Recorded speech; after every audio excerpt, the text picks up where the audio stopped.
నమస్తే, welcome to BCN news. నేను విజయలక్ష్మి. ముందుగా ముఖ్యాంశాలు. పెద్దల సభలో వైసీపీ సభ్యులు గద్దల్లా వ్యవహరించారని ఎమ్మెల్సీ వర్లరామయ్య విమర్శలు. దళిత చైర్మన్ ను అవమానిస్తూ సభా గౌరవాన్ని దెబ్బతీస్తున్నారని ఆగ్రహం. డీఎస్సీ ఏపీపీఎస్సీపై జగన్మోహన్ రెడ్డి సవాల్ను స్వీకరించే దమ్ముందా? కూటమి ప్రభుత్వానికి వైసీపీ రాష్ట్ర ప్రధాన కార్యదర్శి జూపూడి ప్రభాకర్ సవాల్.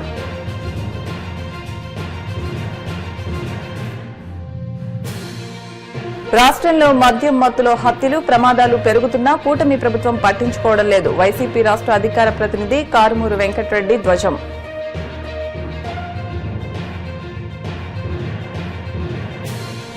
తిరుమల శ్రీవారిని దర్శించుకున్న ప్రముఖ సంగీత దర్శకుడు మణిశర్మ. ఆలయ మర్యాదలతో స్వాగతం పలికిన అధికారులు. శాసన మండలిలో తన తొలి రోజు అనుభవం ఒక పేడకల్లా మిగిలిపోయిందని పెద్దల సభలో వైసీపీ సభ్యులు గద్దల్లా వ్యవహరించి సభా గౌరవాన్ని మంటగలిపారని నూతన ఎమ్మెల్సీ టీడీపీ సీనియర్ నేత వర్లరామయ్య తీవ్ర ఆవేదన వ్యక్తం చేశారు. ప్రజా సమస్యలపై చర్చించి చట్టాలను సమీక్షించాల్సిన మండలిలో నినాదాలు, గందరగోళంతో ప్రజాస్వామ్యాన్ని అపహాస్యం చేస్తున్నారని ఆయన ధ్వజమెత్తారు. మంగళగిరిలోని టీడీపీ కేంద్ర కార్యాలయంలో నిర్వహించిన మీడియా సమావేశంలో ఆయన మాట్లాడుతూ కౌన్సిల్లో వైసీపీ సభ్యుల తీరు తనను తీవ్ర నిరుత్సాహానికి గురిచేస్తుందన్నారు. ముందుగా తనను గవర్నర్ కోటాలో ఎమ్మెల్సీగా ఎంపిక చేసిన ముఖ్యమంత్రి చంద్రబాబుకు ఆమోదం తెలిపిన గవర్నర్ కు వర్లరామయ్య కృతజ్ఞతలు తెలిపారు. నా మొదటి రోజు ప్రస్థానం యాజ్ కౌన్సిల్ మెంబర్. కౌన్సిల్ జరుగుతూ ఉన్నది. నేను అడుగుపెట్టాను సభలో. చాలా గందరగోళం జరుగుతూ ఉంది. అరుపులు, స్లోగన్స్, ఇష్టం వచ్చినట్టుగా కేకలు జరుగుతూ ఉంటే ఒకవేళ నేను కొత్తగా అడుగు పెడుతున్నాను కదా, నాకేమైనా స్వాగతం పలుకుతున్నారేమో కొత్త సభ్యుడు, ఒక పెద్ద మనిషి మనలాగా అండర్లైన్ ఒక పెద్ద మనిషి ఈ సభలో వస్తూ ఉన్నాడు అని ఏదన్నా స్వాగతం పలుకుతా లేదండి. నేను వచ్చి కూర్చొని ముందు 3వ వరుసలో కూర్చోమన్నారు, కూర్చున్నాను. నేను చూశాను, నేను ఏమి జరుగుతుంది అని చూశాను. నేను పాపం మా chairman, council chairman Shri Moshen Raju గారు చైర్లో కూర్చున్నారు. ఆయనకి ఈ పక్కన కొంతమంది, ఈ పక్కన కొంతమంది సభ్యులు ఉన్నారు. ఇష్టం వచ్చినట్టుగా స్లోగన్స్ ఇస్తున్నారు, పెద్ద పెద్దగా అరుస్తూ ఉన్నారు. ఎవరు వాళ్ళని అడిగితే చూస్తే వాళ్ళంతా కూడా వైఎస్ జగన్ గారి పార్టీ, వైఎస్ఆర్ కాంగ్రెస్ పార్టీ తరఫున పెద్దల సభకు కొంచెం పాత్రికేయులు కూడా కొంచెం జాగ్రత్తగా వినాలా. లోపల నాకు కొంచెం మనోవేదన ఉంది, అది కూడా గమనించాలా. You have to read that. పెద్దల సభకు ఎంపిక చేయబడిన ఎమ్మెల్సీలు వాళ్ళంతా కూడా, అంటే మిస్టర్ జగన్మోహన్ రెడ్డి వీళ్ళందరినీ ఎంపిక చేశారు. మీరు పెద్దల సభకు వెళ్ళండి అని ఆయన ఎంపిక చేయబడిన వాళ్ళు వీళ్ళందరూ. చైర్మన్ మోషన్ రాజు గారికి ఆ పక్కన ఈ పక్కన నిలబడి పెద్ద పెద్దగా స్లోగన్స్ ఇస్తున్నారు. ప్లే కార్డ్స్ ఉన్నాయి వాళ్ళ చేతిలో. ప్లే కార్డ్స్ ఆ చైర్మన్ గారి ముఖానికి ఎట్లా అడ్డు పెడుతున్నారు. మీకు ఏమైనా కనపడిందండి? నా ఫేస్ ఎట్లా అడ్డు పెడితే ఏమైనా కనపడిందా? దేవా, ఇది కూడా ఫోటో. నేను కనపడిందా నా ఫేస్? ఇట్లా అటు ఇటు అడ్డు పెట్టేస్తున్నారు. పాపం ఆయన నాలాగా హెవీ పర్సనాలిటీ, ఇంకా కొంచెం పెద్ద పర్సనాలిటీ కూర్చున్నారు. ఆయన ఇట్లా ప్లే కార్డ్స్ పక్కనంటే మొదలు పెట్టేస్తున్నారు ఆయన దగ్గర. ఆయన మైకులో తలబెట్టి ఆయన మైకులో ఏదో వాళ్ళ కోరికలన్నీ కోరుతున్నారు. I felt bad. What is this mister Jaganmohan Reddy అని నాలో నేను ప్రశ్నించుకున్నా. ఏం జరుగుతుంది పెద్దల సభలో? అసలు ఎవరు వీళ్ళంతా? అత్యంత ప్రజాదరణ పొందిన వ్యక్తి, అత్యంత నైతిక విలువలకు అత్యంత ప్రాధాన్యత ఇచ్చే వ్యక్తి, కుటుంబ వ్యవస్థను గౌరవించే వ్యక్తి, శ్రీకాకుళం జిల్లాలో పెద్ద పేరు ప్రఖ్యాతులు కలిగిన వ్యక్తి దువ్వాడ శ్రీనివాస్ తదితర పెద్దలందరూ కూడా వేదిక మీద ఉన్నారు. ఇష్టం వచ్చినట్టుగా మాట్లాడుతున్నారు. ఆ మోషన్ రాజు గారు కూడా, చైర్పర్సన్ కూడా, గౌరవ చైర్మన్, ఆయన కూడా అనకూడదు, సందర్భం చెప్పాలి మీకు కూడా, వివరణ రాష్ట్ర ప్రజలకు కూడా చెప్పాలి. ఆయన కూడా వారి పార్టీ నుంచి ఎంపిక చేయబడిన వ్యక్తి.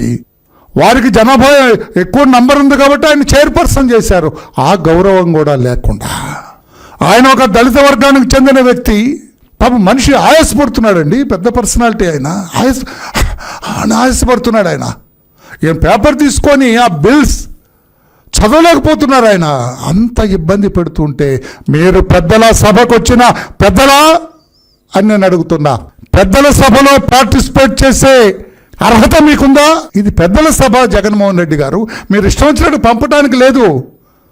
ఈ పెద్దల సభకు గద్దల్లాంటి వ్యక్తులను పంపడానికి లేదు. మీరు ఎంపిక చేసి ఎస్ ఇతను పెద్ద మనిషి అన్నప్పుడే పంపాల. నేను వయసు గురించి మాట్లాడలా. చాలా వయసు తక్కువ వాళ్ళు, యువకులు కూడా 25-30 ఏళ్ళలో కూడా పెద్ద మనుషులు చాలామంది ఉంటారు.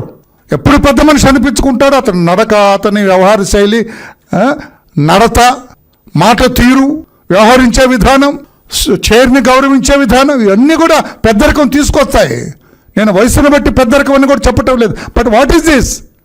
నా మొదటి రోజు నా ప్రస్థానం as member of legislative council Andhra Pradesh, I felt bad.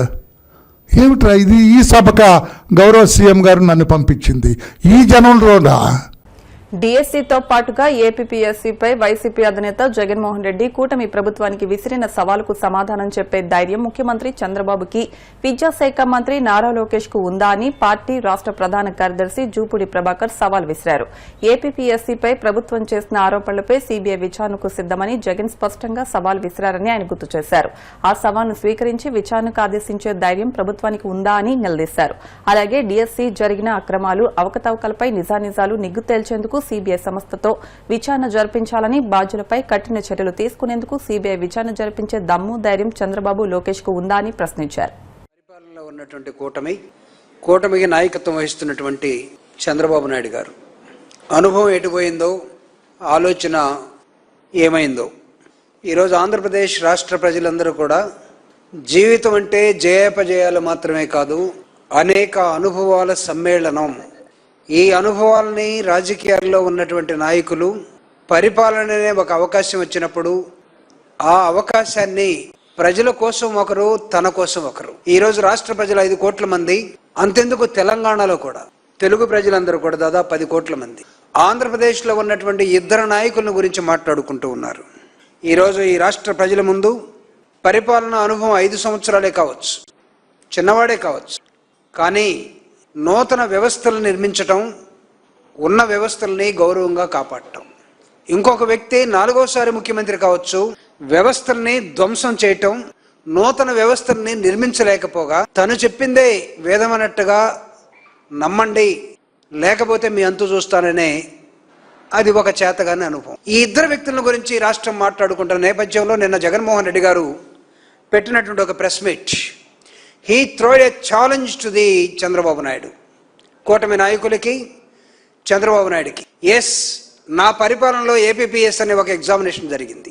APPSC generally this is PM Bakshi Indian constitution. దీని ప్రకారం APPSC is a constitutional body. Article 316 article 316 ప్రకారం భారత రాజ్యాంగ వ్యవస్థలో ఏపీపీఎస్సీ అనేది ఒక రాజ్యాంగ వ్యవస్థ. డిఎస్సీ అనేది ఒక కన్వీనియంట్ గా ప్రభుత్వంలో ఉన్నటువంటి ప్రభుత్వం పెట్టుకునే ఒక డిపార్ట్మెంట్. డిఎస్సీలో అక్రమాలు జరిగాయి. డిఎస్సీలో జీవోలు 1, 2, 3, 4 మార్చుకుంటూ వెళ్ళిపోయారు.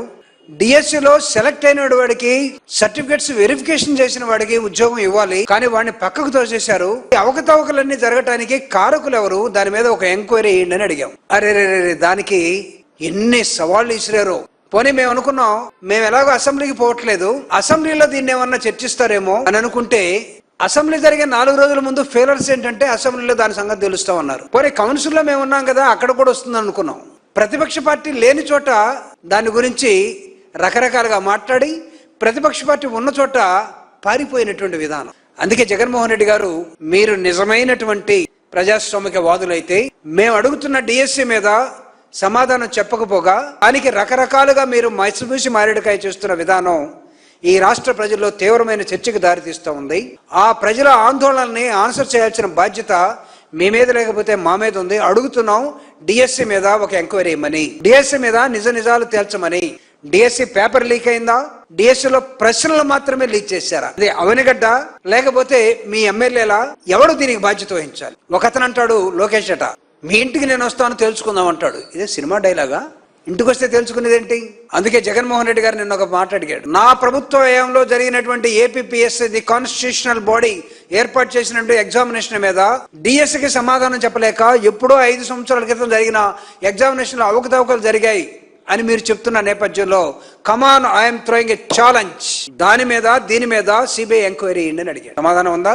ఎందుకు పారిపోతున్నారు? మేము అడుగుతున్నాం. జగన్మోహన్ రెడ్డి గారిలో నిజాయితీ ఉంది కాబట్టి. మీ హయాంలో 2019-24 మధ్య 14-19 మధ్య మీరు ఏపీపీఎస్సీకి ప్రిలిమినరీ ఎగ్జామినేషన్ పెడితే ప్రిలిమినరీ ఎగ్జామినేషన్ రిజల్ట్ అయిపోయిన తర్వాత 19లో వైఎస్ఆర్ కాంగ్రెస్ పార్టీ అధికారంలోకి వచ్చింది. అంటే మెయిన్స్ కి ఎవరైతే సెలెక్ట్ అయ్యారో వాళ్ళకి మాత్రమే APPSC examination. Then after followed by the interview. Nature of Indian Constitution according to the Dr. Babasaheb Ambedkar service commissions at the central level.